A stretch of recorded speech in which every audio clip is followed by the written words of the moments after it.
This video is brought to you by America First Insight. Help support the growing conservative movement by becoming a member today. And if you want to support this channel, you can also use the code REAL when becoming a member. Thank you and enjoy the video.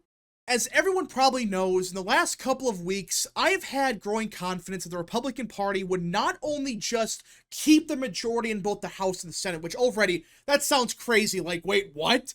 Republicans keeping the majority in the House and the Senate? That seems crazy. But now, I am starting to believe that there is a good chance, not a guarantee of course, but I do think there is a growing possibility that next year, the Republican Party could buck old trends and maybe, just maybe, expand their majorities. And I know that sounds crazy. Like, again, saying Republicans keep their majority is one thing. That alone is kind of crazy because it is a midterm. And usually the party in power, they tend to do awful in midterms. So that alone should make it seem kind of crazy. But on top of that, I think Republicans, not a guarantee of course, but I do think there is a possibility for them to expand their majorities. And I know that a lot of people are going to say, you're crazy, that's not going to happen. I should be clear, I am not saying it's a guarantee that's what's going to happen. I still think right now, it is 50-50 for the House as of now. As of September of 2025, it is currently 50-50 for the House. But that doesn't mean that there's a 0% chance of it happening. It's not like in 2018 where everyone knew, yeah, Democrats were going to probably take back the House by a decent margin. That's not happening right now. And let's start with the one metric that I've been going over a lot this entire year. In fact, for a couple of years now, voter registration. Now, like usual, a quick disclaimer. Voter registration is not everything. It can be misleading. Sometimes it can be fluky. I get that. But the vast majority of the time, when you have voter registration updates, it tends to give us indicators for how things are looking for the election, okay? Because, well, if people are becoming Republicans or Democrats, yeah, they're probably going to vote Republican or Democrat.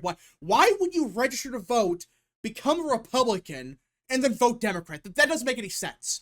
But in the last couple of years, the Republican Party has been absolutely demolishing Democrats on this front. I'm not exaggerating. It seems like every single state that has voter registration by party, it's gotten significantly more Republican. And not just before 2024, post-election, we're seeing Republicans not only keep up the trends, but even accelerate them.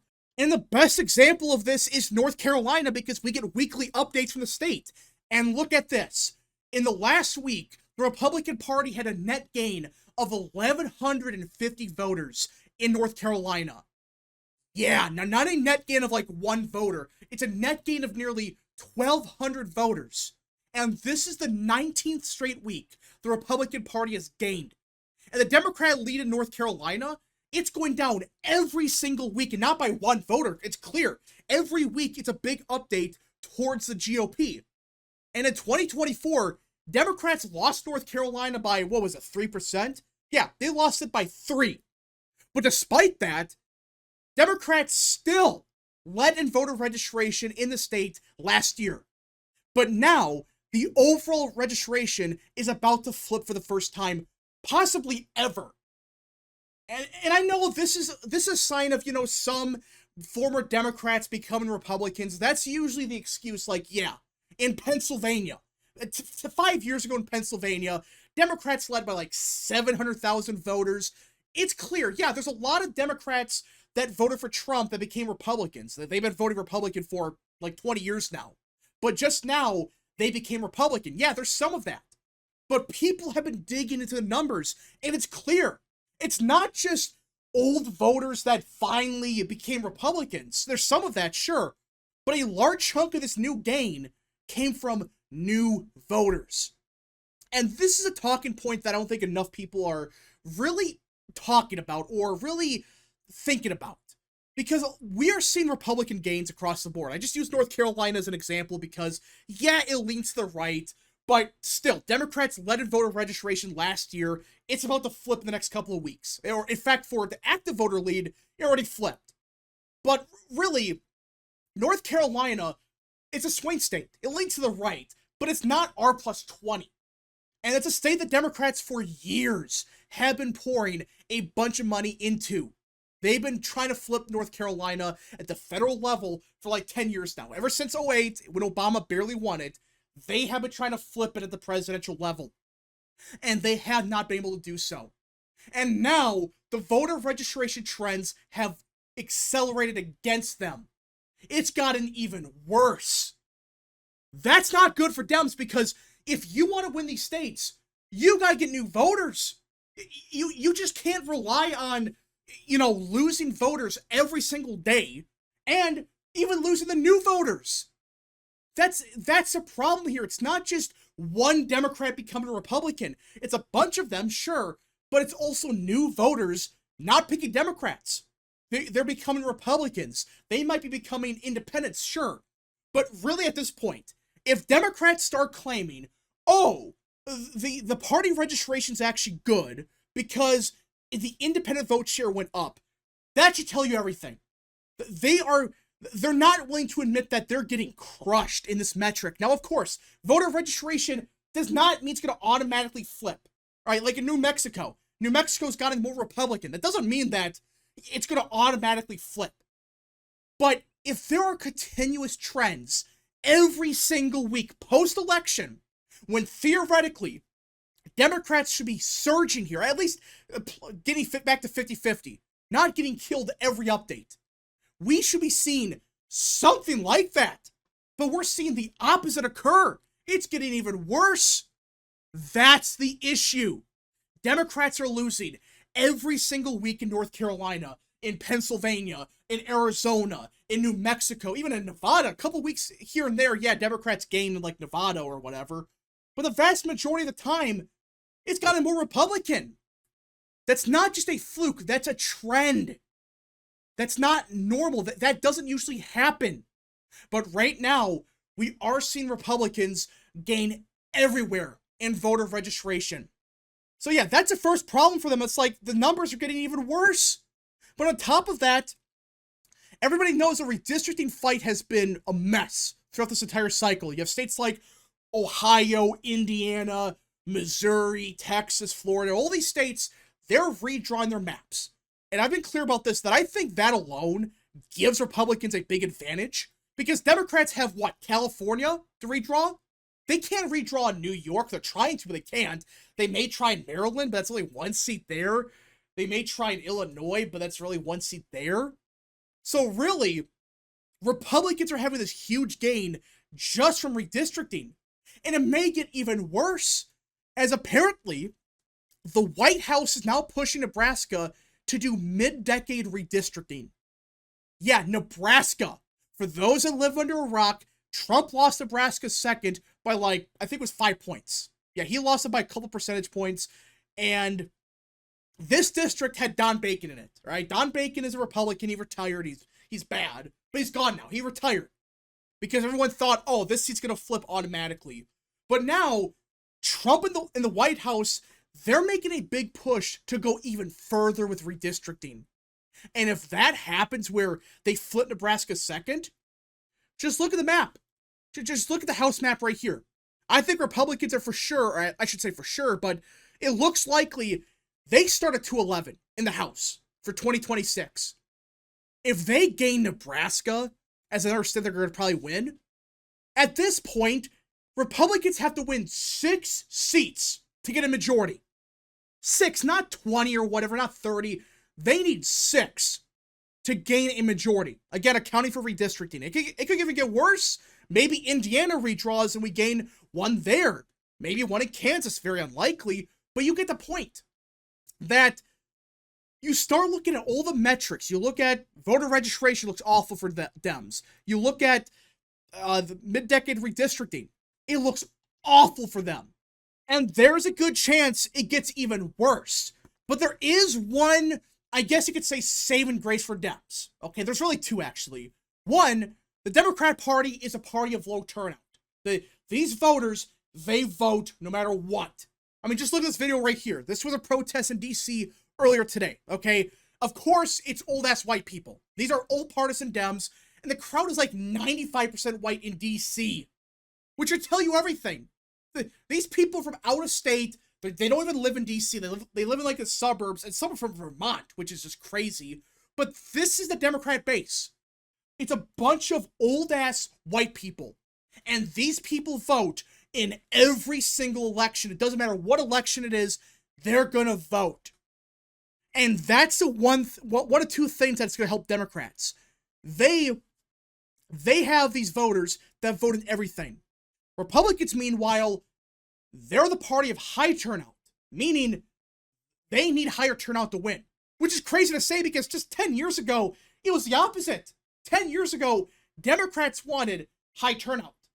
Now, it's the opposite. Republicans have shifted so much where they're now the party of the working class. They have a lot of working class voters, and these voters, they don't vote.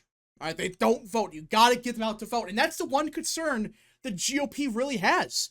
Can you get these people out to vote? Which I still would argue, if these people are becoming Republicans post-election, not even in 2026, in 2025, if they're becoming Republicans now, post-election, when they have no business worrying about it, you would have to assume that a good chunk of these voters, they're going to vote. They're more than likely going to vote. So that's the one thing Democrats do have going for them. They are the party of old-ass white people now. These people vote in every election, but at the same time, I still don't think everyone's factored in this registration search. And the second thing is Democrats, they have some strong candidates they want to run in 2026, at least for the Senate. They already got Roy Cooper in North Carolina, who's a strong candidate, but I still think he's overrated. And now they had Sherrod Brown in Ohio, who's overrated as well. And now it looks like Andy Beshear is being pushed to run for Senate in Kentucky. The current governor, who's fairly popular, sure, he might actually run. Which, okay, that might help Democrats a little bit, but at the same time, you're not going to win Kentucky, even with Andy Beshear. Just look at Larry Hogan in 2024. Larry Hogan was super popular in Maryland. He had like a 70% approval rating. Everybody loved him in Maryland. He ran for the Senate seat, and he lost by 12. Even though Maryland got significantly more Republican. I mean, Trump still lost it, obviously, but compared to 2020, it swung to the right. He lost it by 28%, okay? Kentucky, meanwhile, voted for Trump by 31. So, your strategy is to run these long shot candidates in Kentucky, Ohio, even Texas, other states like that, because they know the Senate map looks awful for them. Just look at this. They have to win everything just to get the 50-50 in the Senate. That's their issue. They have to win everything just to barely get 50-50. So their Hail Mary is, well, if we win New Hampshire, which now we have a strong candidate there with John Sununu, if we win Michigan, we win Georgia, you still gotta win 3. And right now, it's not looking likely in Ohio. Susan Collins wins every year. We'll see what happens there. But right now, North Carolina's your strongest bet. And even then, that's not a guarantee. So Democrats, they realize they got to win something else. So they're thinking, oh, if we run somebody in Kentucky or Iowa, we're going to magically win. Andy Beshear's a strong candidate, sure. But for the 500th time, gubernatorial elections are not Senate elections. That's why Larry Hogan got his ass handed to him. He did better than Trump, sure. But he still lost by like 13%. All right, just because you were a popular governor, that doesn't automatically translate to the Senate. Because it's a different set of circumstances, and every time Andy Beshear runs, it's usually in a very low turnout governor election, at least compared to even a midterm. That's the problem. It's a completely different set of circumstances. It's a Senate election, it's more polarized, and at some point, Andy Beshear's popularity would go down if he runs for Senate. Because he's running for a completely different position, it's higher up than the governorship, and there's so many issues with Andy Beshear running. And even then, why would you risk running one of your top recruits for 2028? Why? I know it's overrated, but your bench is already shit for 2028. So your strategy is, we're going to waste our entire bench next year, which should tell you everything. The Democrat Party, they're basically admitting they're in deep shit. So that's why they're begging Andy Beshear to run. That's why they basically forced Roy Cooper to run. Because they know they gotta run the table just to get the 50-50. But at the same time, if that happens, you run the risk of your bench being depleted for 28. There's so many issues with Democrats right now. I don't see how anyone could say, yeah, Democrats are the overwhelming favorites. They might win the House, sure. But with each passing day, I think it actually becomes more likely that Republicans expand the majority in both the House, even the Senate. Again, not an official prediction. I'm not saying it's a guarantee. But right now with redistricting, voter registration, with the current state of the map, with Democrat messaging, with everything going on, even Trump's approval, it's -5 again, but compared to his first term, that's way better. Back in 2017, -17%. And some of these polls are bullshit like Reuters. There is nothing showing a magical blue wave. Even the generic ballot is only D+3. D+3, yeah, that's a Democrat environment. But again, you have shitty pollsters like CNBC, Reuters, YouGov. It's closer to like D+2, D+1.5. Okay? But even then, D+3 is not a blue wave. That's less than what Biden won the popular vote in 2020 by. That's nothing. That's pathetic. And it's very early on. A lot of undecideds who are leaning to the right. Yeah, it's a very different election from most. I am starting to believe basically every single day that Republicans could actually expand their majority in both chambers. Again, it's as of September of 2025. Anything can happen. We don't know for sure how the environment's going to look next year, but right now, voter registration, approval, favorability, the generic ballot, the map, everything is indicating this ain't a blue wave. And if Democrats retake the House and even the Senate, which is very unlikely, you're talking about what? Like a 5-seat majority right now, if that. Anyways, folks, thank you so much for watching. If you guys did enjoy, smash the like button down below, subscribe, share with your friends, and of course, join the channel today. Godspeed to all of you.